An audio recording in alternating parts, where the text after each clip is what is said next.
The speed of light is not always constant. 1. The investigation of light in the 17th century. During the 17th century, the investigation of light became a fascinating area of study for scientists, who were intrigued by the nature of light and whether it possessed a finite, measurable speed. This era marked a significant period of scientific inquiry and debate, as prominent figures like Christian Huygens and Isaac Newton proposed differing theories about the behavior and properties of light.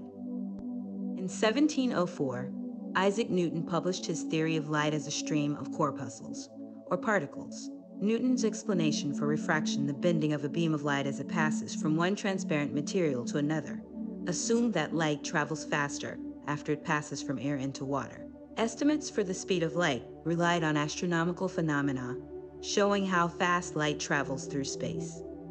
The first terrestrial measurement was carried out by French physicist Hippolyte Fizeau in 1849. A beam of light was shown through a gap between the teeth of a rotating cogwheel.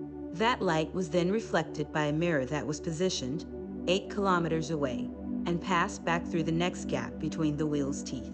Taking the precise speed of rotation that allowed this to happen, together with time and distance, Fizeau calculated the speed of light as 313,000 kilometers per second. Léon Foucault in contradicting with Newton.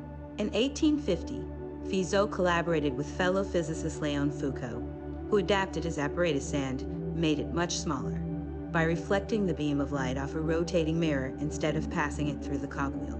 Light shining at the rotating mirror would only be reflected toward the distant mirror when the rotating mirror was at the correct angle.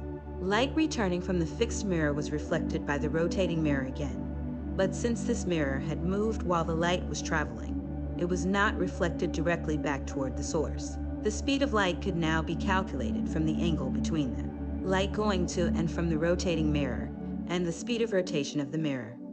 The speed of light in water could be measured by putting a tube of water in the apparatus between the rotating and stationary mirrors. Using this apparatus, Foucault established that light traveled more slowly in water than in air.